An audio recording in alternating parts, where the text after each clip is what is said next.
For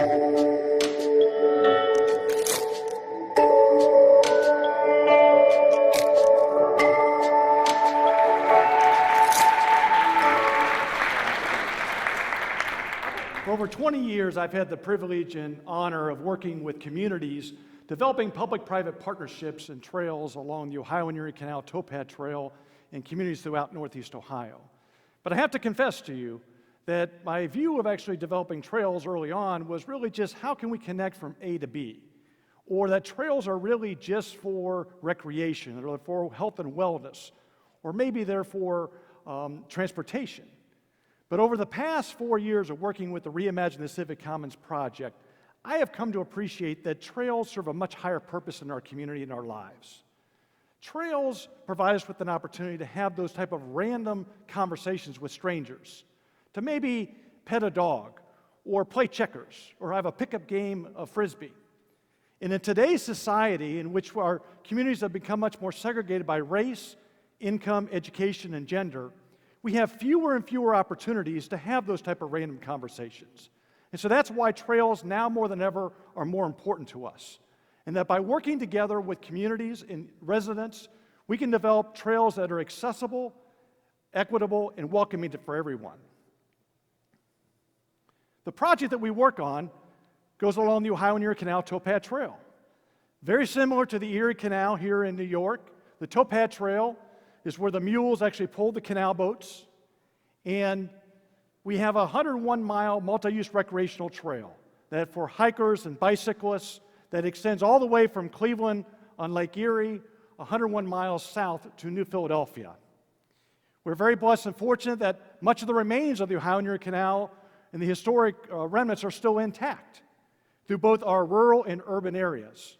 Over 2.5 million users utilize the Ohio and Erie Canal Towpath Trail on an annual basis. We actually also have been able to document about $408 million of community and economic development impact. So it truly is an economic impact for our community. As a nonprofit organization, we work with over 150 different public-private partnerships. We work with planning agencies, park agencies, Convention and Visitors Bureau, elected officials, units of government, nonprofit organizations, schools, and universities. I've often said if you have a pulse in Northeast Ohio, we'll talk to you. Maybe actually if you don't have a pulse, we'll still talk to you.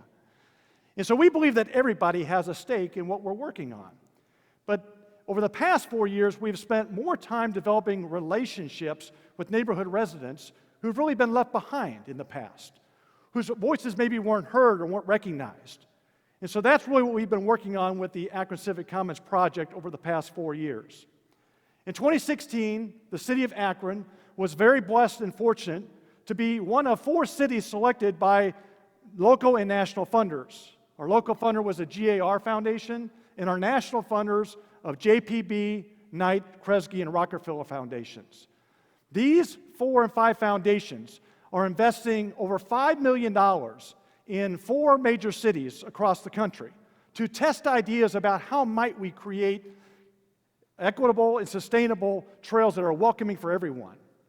Using these 4 values of civic engagement, social economic mixing, value creation, and environmental sustainability, these 4 national funders want us to test ideas about how might we truly develop relationships with neighborhood residents, where they have a stake and have input into the design of parks and trails.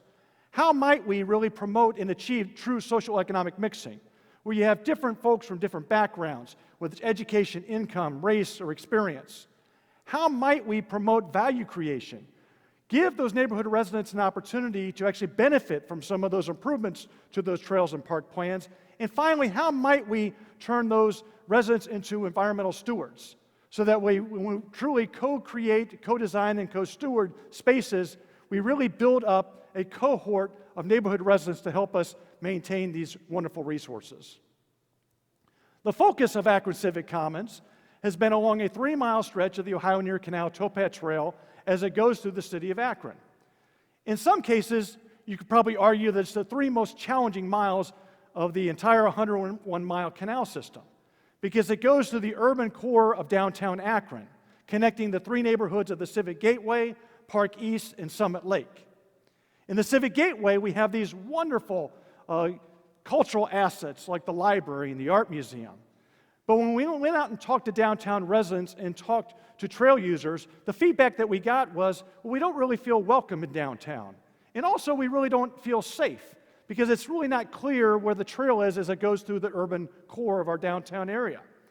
To the residents in Park East, when we went out and had conversations with them, the first question we asked is, said, how do you feel about the Ohio Near Canal Towpath Trail coming through your neighborhood? Because the towpath trail and the canal literally bisect the Park East neighborhood.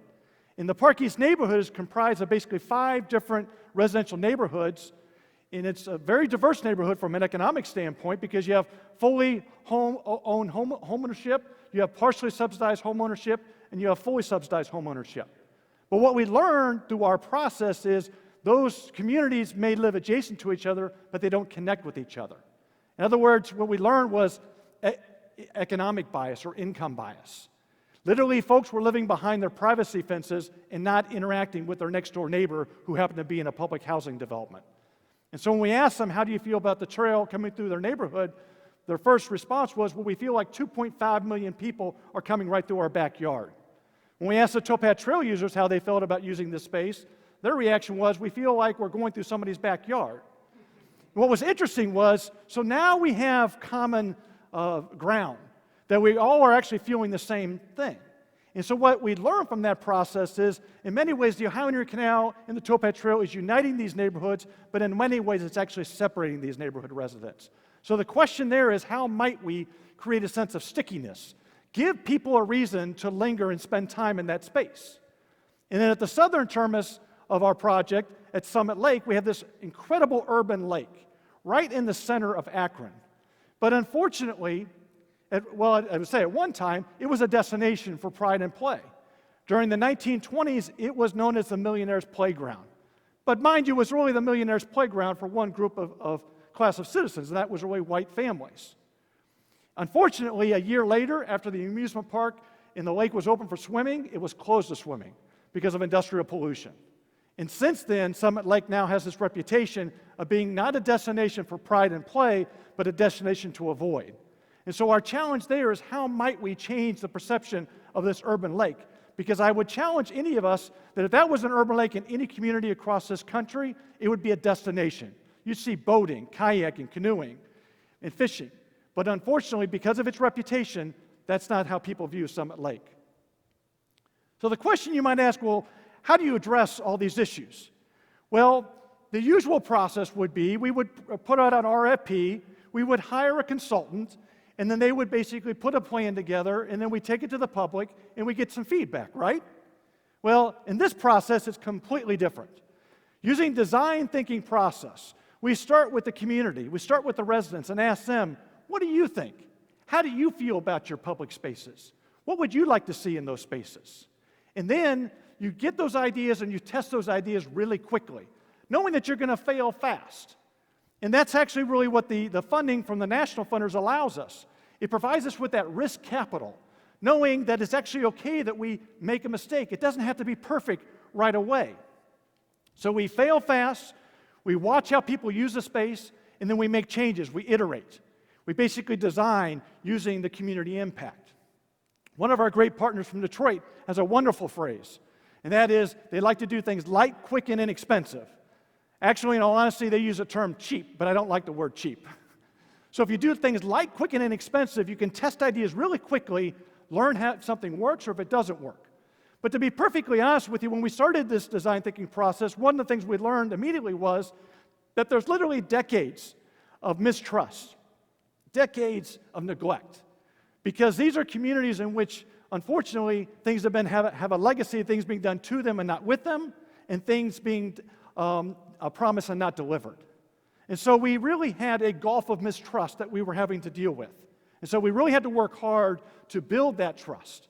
But at the same time, our funders are telling us they want us to try things quickly. So we have some inherent tensions within our process. And I have to be honest with you, our residents deserve all the credit for making this project successful. Because they very easily could have crossed their arms and said, no way. Why should we trust you? Because we've heard this before. But instead, they welcomed us with open arms and said, we'll give this a shot. We'll try this. We don't know if it's going to work, and I quite frankly know if I'm going to trust you, but I'm going to watch what you do. And so working with our neighborhood residents to try to address some of those perceptions of safety in our Civic Gateway, this is actually a bridge coming into downtown Akron, and it's just like any other normal bridge like you'd have on a trail in your communities. But what we observed was that this was actually a turning point for many people on the towpath trail. We actually documented them getting to the end of this bridge, stopping and turning right around and going back north to Cuyahoga Valley National Park. They did not actually want to come into downtown Akron. So what did we do? You'll notice there's some artwork on the bridge. There's some landscaping on the bridge. There's lighting, there's murals, there's archways. We literally created a little bit of a breadcrumb trail to try to lure people to come into the downtown area. And to be perfectly honest with you, it worked. Now, also I have to be honest with you as well. Our local partners actually initially weren't really too excited about us making changes to the bridge. So the city engineers were very hesitant, and so we learned something early on that was very helpful to us. And that is use a term called removable. Everything that we put in here can be taken out. And literally when we used the words removable, you literally saw people's body language completely change. It's like, really? If this doesn't work, it's going to get taken out? And the answer is yes. All the activations that you are about to see are removable. In the center of our downtown area, with this wonderful park called Lock 4 Park. Unfortunately, we have a habit in Akron of hiding our public assets in plain sight. This is actually below grade. And before the activations here with lighting and seating and fire pits, many people didn't know Lock 4 existed. Matter of fact, when we had the opening for Lock 4, many people came and said, "How long has this been here?" And I said, "Well, it's been here for about 180 years, actually." So this is an example of one of our activations that has been very successful for us in the Civic Gateway. In the Park East neighborhood, remember I talked about how we have these different communities that literally live adjacent to each other but don't spend time with each other. And a lot of this is a result of really literally years of neglect on the city's behalf. Because they literally lured and encouraged residents to come live in the Park East neighborhood in the 1970s, 80s. They had these beautiful fountains along the canal and the towpath trail. They had these beautiful places for people to sit. And then literally over the next 20 or 30 years, they were just unable to maintain these sites. And so when we went to Park East and said, hey, we want to do all these great public activations, we got a lot of healthy dose of skepticism. And by the way, it was rightly deserved because that's how they've been used to be treated. And so we asked our Park East neighborhood residents, what would you like to see? What would cause you to come out from behind your privacy fence to spend time in the public space? And so they told us. They said, why don't you put out some seating? Why don't you put up some lighting to actually make it proceed more safe? And so we actually lit our tunnels with colored lighting. We actually did programming like a lantern parade and invited all the neighborhood kids to come together to create these beautiful lanterns. And the other important lesson we learned was s'mores. Food is a great way to bring people together. When we have a fire pit and s'mores parties, people come out from everywhere. And it's a very effective tool for us. And so what we learned is by these simple activations, we might be able to bring people back together to spend time in the Park East neighborhood. These fountains that actually were no longer being used, I kind of referred to them as, gray structures from Berlin because they were just gray and they were ugly. And so we hired a local design firm, Hazel Tree Interior, and they created these beautiful public art displays. They installed a rock wall. And so now what was once an abandoned fountain is now a destination for play. And we installed bocce ball courts. And to be honest with you, we've had our fair share of neglect and vandalism in these spaces. And when it first occurred, I'll be honest with you, and I got that phone call that some of these chairs ended up in the Ohio and Erie Canal, and we had to go out and pull them out of the canal. It was frustrating. But what I learned from that, though, is that when you're dealing with spaces that have had literally a history of neglect, it's not surprising that people think it's okay to abuse them. And so what we had to do was develop a volunteer ambassador corps that actually welcomes people into the space. And since we developed that volunteer ambassador corps, we've actually seen a decline in the vandalism. And people are starting to take care of the space. Because we always remind people that we're not doing this for anybody, we're doing this with people. And that's a really important lesson that we learn. And finally, at Summit Lake, that area that's a wonderful lake, urban lake in the center of Akron that has been really literally abused and neglected by industry. And in some cases, when folks have those baby alligators in their bathtub and they get a little too big, where do you put your baby alligator? Well, of course you put it in Summit Lake. And so unfortunately, Summit Lake does have this reputation.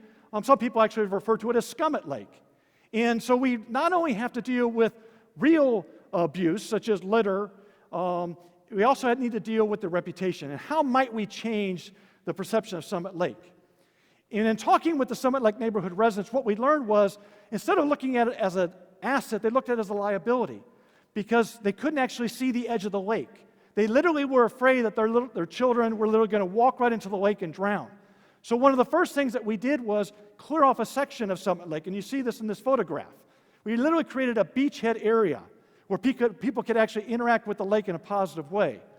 We did guided canoe trips, in which we literally put people in canoes with guides in the back so that people could actually interact in a safe environment with Summit Lake. And slowly but surely, people started coming back. We asked them, what else would you like to see at Summit Lake? And the number one response was, we want a place to sit, talk, and have a grill. So what you might see by this photograph, we have benches there, we have grills.